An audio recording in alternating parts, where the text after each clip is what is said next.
Sabi ng Allah sa Quran, gusto lang ni Satanas maghasik ng galit at away sa inyo sa pamamagitan ng alak at sugal, at ilayo kayo sa pag-ala kay Allah at sa sala. O kayo na naniniwala, ang alak at sugal ay gawa ni Satanas. Kaya kailangan po ba itong iwasan? Oo, kaya iwasan ninyo ito.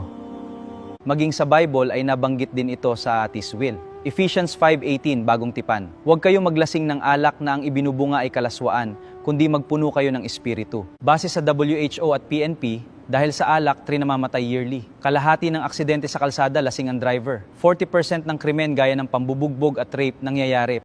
Surah 2 verse 219, they ask you about wine and gambling. Say, in them is great sin and, yet, some benefit for people. But their sin is greater than their benefit. And they ask you what they should spend. Say, the excess, beyond needs. Thus Allah makes clear to you the verses of revelation that you might give thought. Ang ibig sabihin nito, mas higit raw ang alak ang dulot sa nakakarami ay masama, ngunit sa iba ay kabutihan, kaya nakasaad dito, ang sobra sa ibang aspeto ay masama. Walang sinabi na ang alak ay galing sa demonyo, para sinabi niyo na demonyo si Allah at si Jesus dahil may mga alak na mula sa kanila. At nakasulat sa Bible, uminom din kayo ng alak dahil ito'y mabuti sa katawan. Huwag puro tubig lang, kaya sa talatang ito ipinapahiwatig na ang kasamaan ay mula sa tao.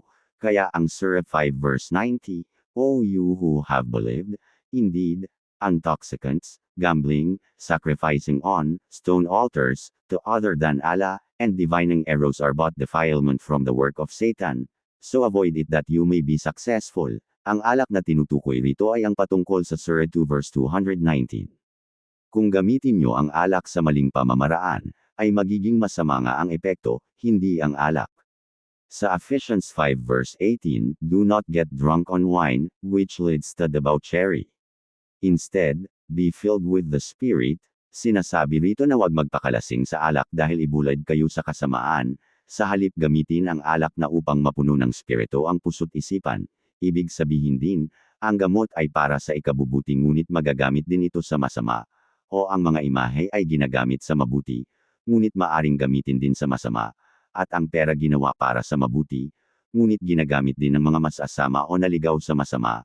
Ang bato ay lalang ng Diyos, ngunit nagagamit din itong idol o Diyos dayosan, kaya hindi ang mga bagay na lalang o mula sa lalang ng Diyos ang nakakasama, kundi nasa tao o ang maling paggamit ng tao.